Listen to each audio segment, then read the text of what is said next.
series tertentu yang memang mengajarkan bagaimana untuk bisa merilis soal trauma Saya ini. suka nih kalau hostnya udah Riset belajarin. ya. ada Yes. series yang memang bisa dipelajari untuk bisa rilis soal trauma. Tapi Yes, yes. apakah artinya trauma ini bisa dalam tanda kutip ya disembuhkan tanpa kita datang ke profesional? Istilahnya kita bisa self learning dan bisa exercise di rumah. Ada beberapa memang ketika trauma itu bisa hilang sebenarnya bisa juga secara naturally hilang. Jadi kalau ada pengalaman-pengalaman yang dia closure. Jadi kalau misalkan kayak saya dulu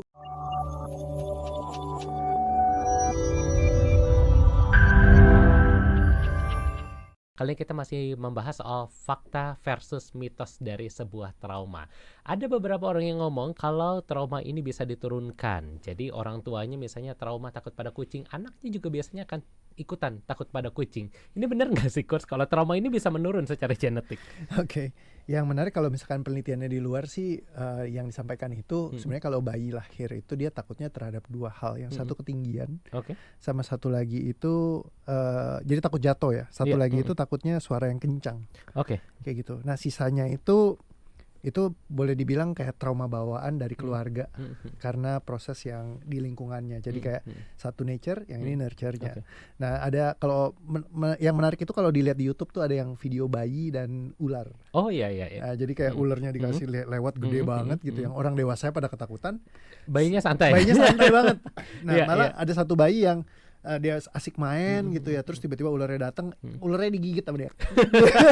Bukan ular yang gigit ya, gigit ular ya. Padahal orang tuanya udah pada ketakutan. Lebih berbisa kayaknya bayinya daripada ularnya. Nah jadi sebenarnya bisa jadi ketakutannya kita itu bukannya sekedar dibawa aja, tapi lebih banyak dari karena kita pelajari di sepanjang kehidupan kita. Gitu. Nah jadi dan untuk kita takut biasanya perlu ada edukasinya dulu bahwa itu menakutkan. Contohnya kemarin saya baru aja Turbulence kan, yang pas ngalamin Turbulence sempat viral juga 1 juta lebih view-nya gitu ya, karena saya iseng ngerekamin gitu. Pas di dalam. Nah lagi Turbulence tuh lagi parah-parahnya. Jadi kayak bener-bener kayak wah semua orang teriak apa segala macam. Terus di situ ada yang ini, anak saya tidur aja. Dengan tenang. Iya, jadi benar-benar anaknya nggak ada takut-takutnya. Nah terus di bawahnya lagi ada yang komentar lagi, ini waktu dulu anak saya malah kayak main roller coaster. Jadi seneng gitu. Malah minta lagi ya. Jadi malah dia nggak takut sama sekali gitu kan. Nah jadi ada hal yang bisa ada orang yang ketika dikumpulkan mereka ketemu ombak besar bisa takut kegulung ombak gitu. Tapi ada orang yang ketika ada ombak besar malah asik buat berselancar. Betul. Nah jadi tergantung ya kita pelajarinya apa di dalam perjalanan hidupnya. Bisa jadi itu jadi sesuatu yang tidak menyenangkan atau bisa jadi sesuatu yang menyenangkan. Ya tergantung dari kita di edukasinya. Nah terus juga memang banyak yang kayak ketakutan-ketakutan itu ya munculnya yang repot itu kan spontan yang kita nggak sadarin dan ada shocking moment sebenarnya. Nah pintu masuknya trauma itu sebenarnya kalau orang ngalamin shocknya. Jadi misalnya saat kenyataan tidak sesuai sama ekspektasi.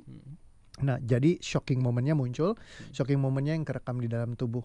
Nah biasanya kayak gitu. Nggak semua pengalaman akan seperti itu, karena kata kuncinya ya shock tadi. Jadi kalau pas lagi saya sendiri waktu sama istri ya, lagi istri tuh tiba-tiba dia bilang, aduh kok badan aku nggak enak banget ya, tolong bantu aku dong bawa aku ke kamar gitu, papa aku. Nah pas lagi di papa tiba-tiba dia pingsan gitu. Nah pas pingsan itu kayak matanya langsung putih ngelihat ke atas, akunya udah shocking moment karena aku nggak bisa ngerem kayak gitu kan. Wah gila, istri sendiri ini lagi begini, gue harus ngapain ya, langsung keluar banyak pikiran macam-macam.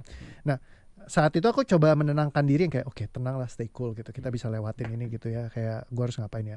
Akhirnya aku taruh, terus aku baca di waktu itu belum ada ChatGPT, Google ya di Google tanya gimana nih, disuruhnya diangkat kakinya ke atas. Nah begitu kakinya di atas diangkat terus dia bangun.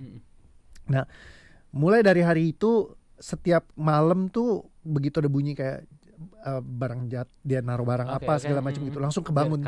Jadi kayak nggak bisa istirahat dengan tenang. Ya terus kalau mau keluar rumah tuh ketakutan gimana nih istri takut di rumah. Ya jadi kayak selalu ketakutan gitu terus. Nah itu pola traumatiknya kebentuk tuh. Ya kan. Nah dan cukup panjang lama nggak berkurang. Nah sampai begitu saya mulai nyadar, ini kayaknya ada yang error, mesti diberesin. Ya udah saya beresin, baru dia hilang. Oke. Nah jadi pola-pola kayak gitu tuh bisa kebentuk justru pas di pengalaman kita, dan susah buat kita ngeremnya kalau kita nggak punya wisdomnya. Oke. Nah kalau kita punya wisdomnya, pingsan ya, kalau pingsan satu kali mungkin kita kaget shock kalau kita nggak punya edukasinya. Iya. Tapi kalau misalkan aku udah teredukasi Hmm. banget menangani orang pingsan, Hmm. misalnya kayak udah belajar misalkan tentang CPR segala Hmm. macem, nggak bakal bikin, Gak segitunya ya traumanya. karena udah pasti ngerti. Hmm. Lagi ada situasi kayak gini, Betul. harus biasa, ya udah bawa dulu, angkat ke atas, kasih air hangat, misalnya Dengan kayak gitu. tenang ya, bisa Udah lakukan tahu, step by step. iya. Tapi kalau orang yang benar-benar kita nggak tahu kan, jadi benar-benar kayak nggak teredukasi. Nah jadi itu bisa dari situ. Terus kalau misalkan secara genetik bisa turun, itu ada banyak penelitiannya kayak epigenetics, terus juga neuroplasticity gitu ya. Jadi trauma ada yang diturunkan nggak? Kalau misalkan dari penelitiannya Michael Mini ada. Jadi kayak ketika genetiknya DNA-nya itu turun, dia ada kayak proses metilasinya. Jadi kayak ada sesuatu yang nyangkut ketika memang ibaratnya bayi itu dilahirkan dari ibu yang bermasalah. Iya. Tapi waktu saya ngobrol sama dosen saya, dibilang gini, itu kan dia epigenetiknya ujiannya sama tikus ya, kata dia. Bukan pada manusia. Bukan pada manusia, kata dia. Iya. Jadi apakah manusia akan sama ya? Belum tentu kan. Jadi tapi kalau gen tikusnya dites yang memang Ada yang ikut. ya begitu tikusnya ini memang nggak dirawat dengan baik, begitu dia melahirkan anak lagi, si anaknya ini punya proses metilasi yang sama. Nah tapi ketika dioper ke yang bermasalah ini ke ibu yang baik, yang nurturing dan ngerawat si tikusnya itu, ternyata proses DNA yang ada metilasinya itu, metilasinya selesai prosesnya. Bisa berubah. Iya, jadi bisa berubah. Oke, Jadi ketika nature mungkin membawa sesuatu, tapi begitu nurture-nya dirapihin lagi, ternyata itu bisa bantu mereka untuk bisa berubah juga. Nah, dan dari neuroplasticity juga kita belajar bahwa tubuh kita tuh plastisitasnya bisa banget untuk kayak ditata ulang. Sehingga walaupun kita punya proses trauma segala macam, dia nyangkut di masa lalu, kabar baiknya ya bisa diberesin. Kalau tahu caranya. Kalau tahu caranya, itu yang jadi penting. Kalau nggak ngerti. Kalau nggak ngerti, itu yang jadi PR besar ya. Betul. Tapi ini menarik Sobat Sonora. Jadi banyak orang kadang menyalahkan keadaan. Ya memang saya dari orang tua begini, keluarga saya begini. Tapi ternyata kabar baiknya adalah bahwa ini semua bisa diputus, bisa dirubah. Semua tergantung pada keputusan kita masing-masing untuk seperti apa menjalani kehidupan kita ke depan. Asal tahu caranya tadi. Asal tahu caranya. Asal tahu caranya.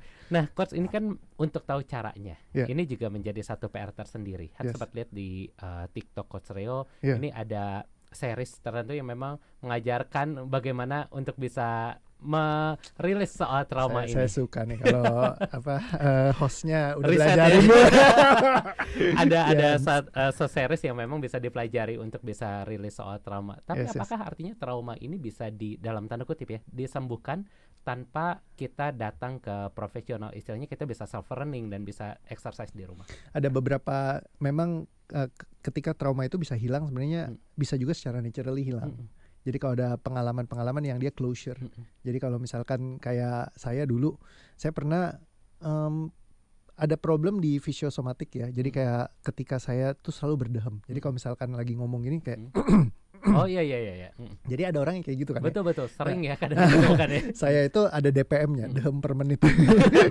Jadi setiap kali di akhir sentences abis ngobrol segala macam, pasti saya akan akhiri dengan kayak gitu. Nah itu saya nggak tahu apa yang salah, cuman saya dikasih tahu sama, dulu waktu pertama kali saya belajar tentang hipnoterapi, dibilang katanya ini biasanya keterkaitan dari sesuatu yang mau diucapkan tapi ketahan. Nah jadi saya bingung nih, tapi nggak tahu apa yang salah kan. Saya coba dicari tahu, nggak ketemu. Saya periksa ke dokter dari level biologis, nggak ketemu juga gitu. Ibaratnya ini mungkin hormon yang berlebihan segala macam, tapi nggak ketemu titiknya di mana. Nah sampai satu hari ketika setelah lewat mungkin 3 tahunan gitu, saya ketemu sama mama mertua. Jadi pas ketemu itu cuman, oh ya Rio, ya Steph masih lagi mandi, ada Om nanti nemenin kamu ngobrol, Tante mesti pergi lagi dulu. Nah ketika mama mertua jalan, terus abis itu hilang. Jadi totally hilang. Gak ada lagi. Gak ada dahamnya lagi gitu. Nah jadi singkat kata, saya itu pacaran sama istri saya itu 7 tahun. Waktu saat itu kita Cukup backstreet panjang, ya? Jadi nggak pernah dikasih kesempatan. Waktu itu saya bilang ke istri saya mau dong ketemuin sama mama kamu. Tapi dia bilang jangan, belum waktunya. Nanti aja ya. Iya, kamu penghasilan belum ada, ini masih belum, ini karir belum bagus. Nanti yang ada begitu di ketemuin Langsung di counter ya. langsung disuruh putus gitu kan. Jadi dia nggak mau Oke, kasih. oke, oke. Nah ternyata itu yang ilustrasi sesuatu yang ketahan di dalam sistem saya. Nah dan itu secara naturally hilang polanya, fisiosomatiknya. Nah jadi kadang-kadang ada hal-hal yang terkait dengan seperti itu yang menyangkut di dalam sistem kita.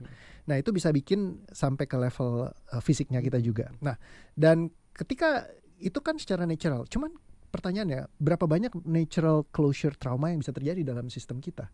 Salah satu klien ada yang bilang, kakak pembimbing saya bilang akhirnya dia selesai dari permasalahan laki-laki yang pernah memperkosa dia, karena setelah 35 tahun selesai. Natural closure-nya apa? Orangnya udah meninggal. Oh, Jadi begitu meninggal, close ya. ya case close kan, udah beres gitu. betul. Jadi tapi kan nggak selalu kayak Betul, begitu nggak kan. bisa selalu mengandalkan begitu. That's why kita perlu belajar untuk intervensi gimana caranya buat kita secara nggak naturally lah ibaratnya, tapi kita bentuk gimana caranya supaya kita bisa memahami pola strukturnya traumanya kita, lalu kita bongkar. Nah makanya ketika yang di sana saya kasih ada playlistnya caranya begini gitu, mereka bisa belajar dan banyak yang sharing mereka ya udah keluar dari masalahnya dari menggunakan struktur yang itu gitu. Nah kadang-kadang ada struktur yang terlalu rumit aja. Nah karena ibaratnya case orang tuh komplikasinya lain-lain. Nah betul. yang ketika memang udah terlalu rumit, nah biasa rumitannya itu terjadi karena orang sering ngadon. Ngadon itu banyak reflektif. Jadi kayak kehidupan gue kok begini banget sih, begini. Oh, okay. Nah semakin banyak refleksi diri dan semakin belajar banyak konten-konten tentang hal-hal positif, itu makin hidup mereka jadi nggak ideal. Karena jadi di compare ya? Ya, karena mereka tubuh kita akan komparasi terus. Okay. Dan semakin kita belajar banyak, oh harusnya orang tua tuh begini, keluarga nggak boleh toksik. Ini harusnya Jadi kantor punya banyak saya standar ya? harus begini apa segala macam. Nah, ketika standarnya banyak, kita jadi orang yang paling menderita di atas bumi. Iya. Betul, Nah, itu kayak ibaratnya adonan kue tuh diadon-adon, jadi makin parah. Nah, ketika makin parah, ngeberesinnya makin susah. Oh iya betul. Karena kita akan makin harusnya tuh seperti ini, banyak standar yang ingin dicapai ya.